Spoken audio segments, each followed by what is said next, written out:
Well, welcome to the Texas Legislative Update. I'm State Representative Wayne Christian and welcome you back. I hope if this is your first time, it's now in the special session. We're called back into a special session because the Democrats in the Senate held a filibuster that ran out the clock on the regular session without passing the appropriate budget. So we're back, and that's good news for some, bad news for many. But we're here. What has happened immediately on the Senate Bill 2, which was the big finance bill that financed public education, health care, nursing homes, all the budget was being financed in the special session with Senate Bill 2. And lo and behold, in a late hour amendment, Donna Howard came up with an amendment, state representative, that required a potential spending of the rainy day fund against the pledges I and many other of your conservatives have made to you, the voters, during this legislative session. Immediately I was called by a good friend of mine, former Representative Talmadge Heflin, currently with the Texas Public Policy Foundation, who alerted me that we'd allowed this amendment to go on raiding the rainy day fund. I immediately went to the Speaker, visited with him, and let him know that we had done such, and he assured me that his team had assured him that this would be taken care of. I went back, called Talmadge again, and Talmadge wasn't very encouraging that everything seemed right. So I immediately went to Larry Taylor, our caucus chairman of the Republican caucus, and we went again, visited with the Speaker and much of his leadership team, who assured me again that this would never transpire because the reasoning behind the amendment would never occur. Thus, the rainy day they felt was not at risk. I assured them that it was still allowing us to break the pledge with you, the voter, and allowing potentially the rainy day fund to be raided. Thus, the amendment passed after I and several others registered our negative vote against this amendment. So currently, as we stand in special session, the governor is concerned, all are concerned, there's petitions on the House floor, and now all of a sudden people are awakening to the fact that I was a part, through the advice of Talmadge Heflin, my friend, of advising them on that late hour night. But now we stand. They didn't heed our warning, and now we stand potentially to raid the rainy day fund. So that's the current situation, and I certainly hope we plug that dike, that hole in the dike, before this special session is complete. You know, a subject that concerned me greatly in this session was the charge by the Democratic Party that we Republicans did not put education first in Texas. And again, it's a bad year for people who want more dollars or even the same amount of dollars. They cut our House budgets by 14%. We were $27 billion short of the dollars we had available to us in the last legislative session. And indeed, public education is the #1 constitutional item mandate for we, the legislature, in any legislative session. I want to tell you that 60% of the state dollars allocated in this budget spent during the regular session went to public education. Now, the fight I and many of my friends from rural Texas have, that I believe is very legitimate, that our superintendents and administrators are concerned about, is the allocation of those dollars between small schools, rich schools, big schools, poor schools.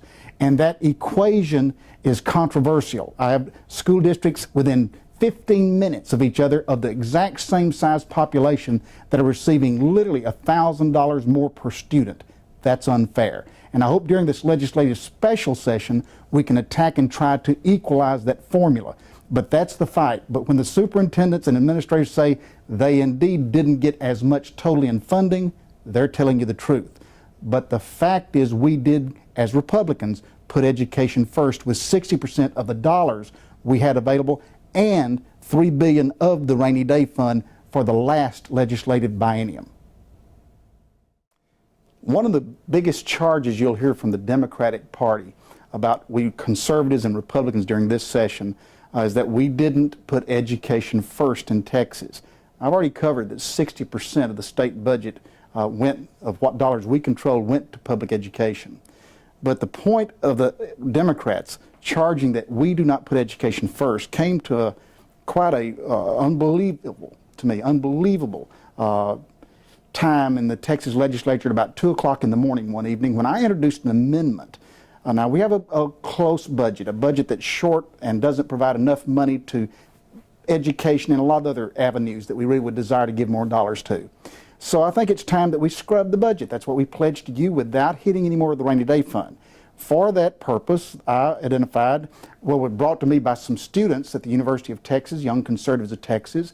The Student Senate at A&M voted to adopt this. The Young Conservatives at Texas A&M have fought for an issue, and that was we were providing tax dollars, student fee dollars to alternative sex education centers, called specifically at University of Texas and A&M LGBT centers, which lesbian, gay, bisexual, and transsexual, teaching our children, advocating to them, training them in how to perform alternative sex. Now, this is something that's quite offensive to me and probably most of the folks listening to me.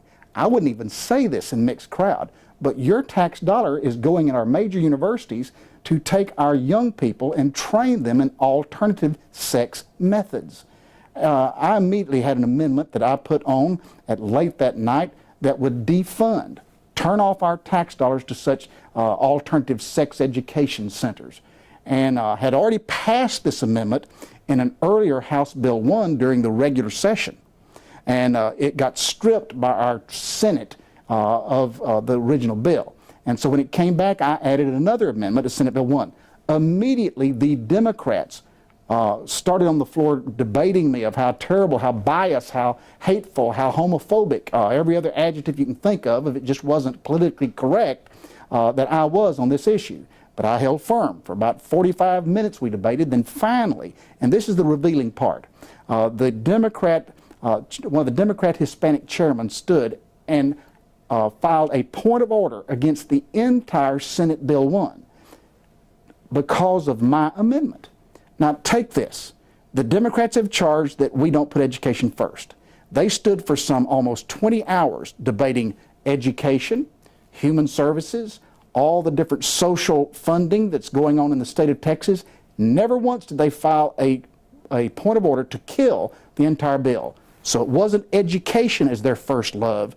What they finally chose at 2 o'clock in the morning to kill the entire Senate Bill 1 funding in Texas was over teaching your children and mine that go to college alternative sex methods.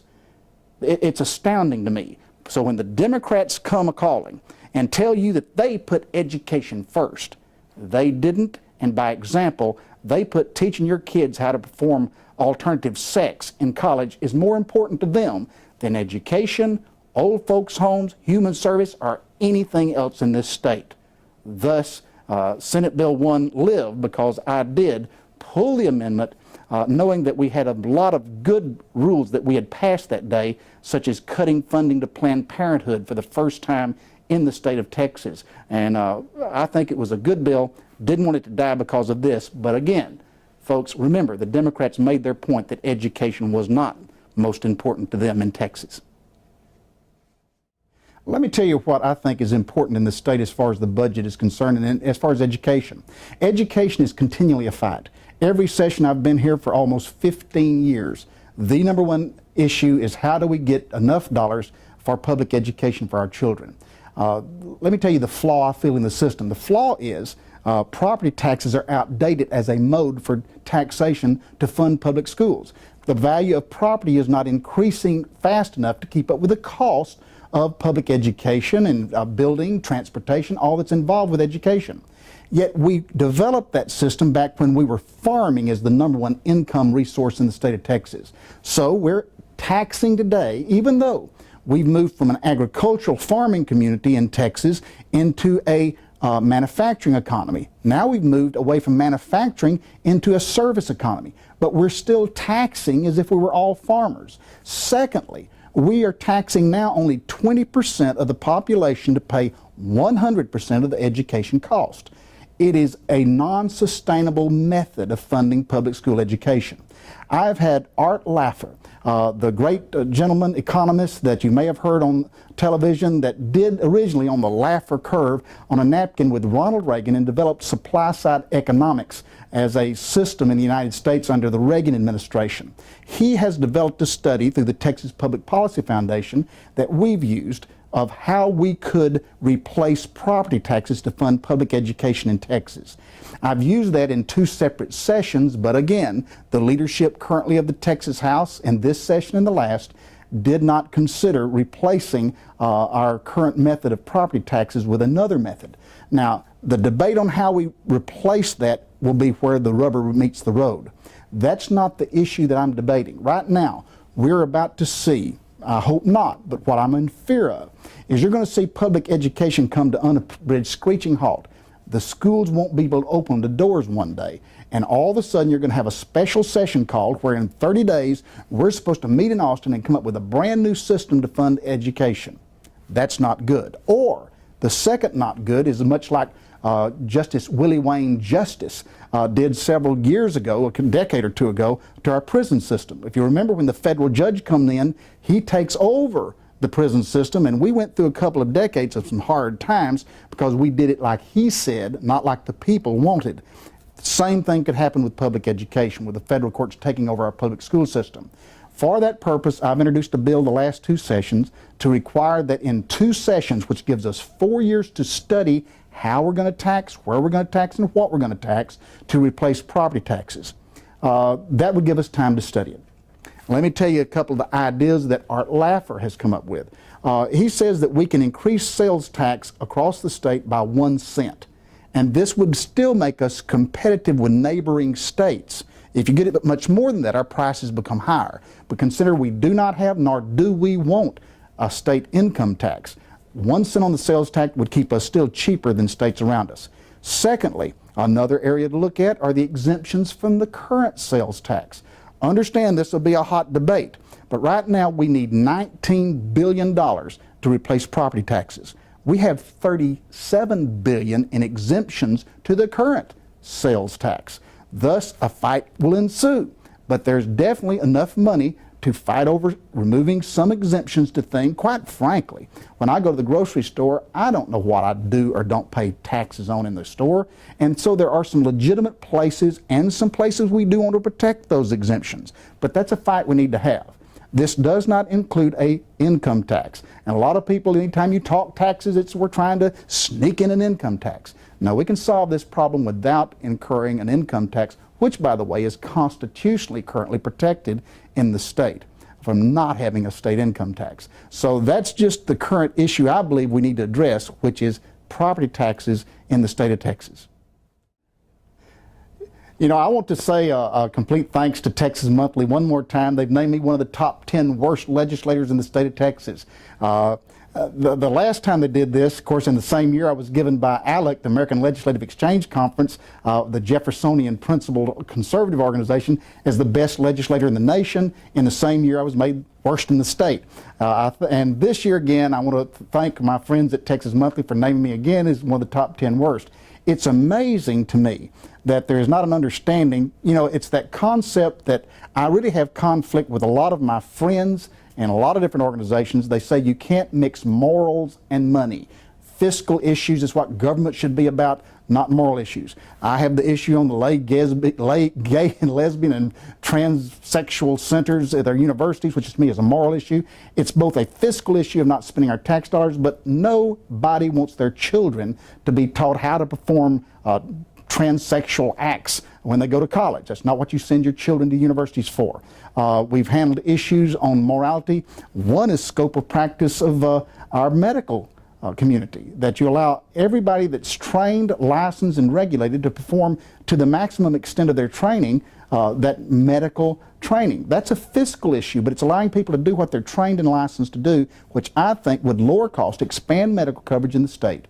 Issues I see important are what I hear at tea parties, and this is what people are concerned about: their children, about the future. The methods you get to them are usually fiscal. And let me tell you why I think Texas Monthly and other news media in the state of Texas look at us as the Tea Party conservative-minded folks and think how dumb we are for getting into moral issues. The biggest threat to our budget that will soon overtake public education in the state of Texas as the #1 expenditure is Health and Human Services and Medicaid. And that means this is a non-constitutional item. This is something that communities, families, churches used to take care of. But now the government does. and it is growing unrestrained, unbridled. Any of us that try to pass such laws as I did, of trying to have drug testing before people could receive a welfare check, is because I don't believe we should pay money out of mine, your tax dollars, to buy drugs for somebody so that they then can't pass the drug test to get a job. And we've been doing that for decades, but I'm named Texas' worst because of it. Let me tell you, folks, if you, like me, believe it's time we turn things around, get back to the Tea Party conservative, ground roost, Reagan conservative principles in this country, the media ain't with us. And it's why I've enjoyed being able in this legislative session through the Texas Legislative Updates to visit and speak with you and just want to share this glory with you. For those of you that have been out there that I've visited this past year in Tea Parties all across the state, Republican clubs and meetings, for those of you that have kind of joined us for these Texas Legislative Updates during the session, I want to join me in accepting with pride this designation of one of the top 10 worst legislators in Texas Monthly. Thank you, the people of Texas, for allowing me to make that point and get that honor again here in Texas. This is Wayne Christian, and thank you again for tuning in to this Texas Legislative Update. Hope during the interim to be keeping you apprised from time to time if issues come out of Austin. But I want to thank you for being with us, and remember to join us again for the Texas Legislative Update.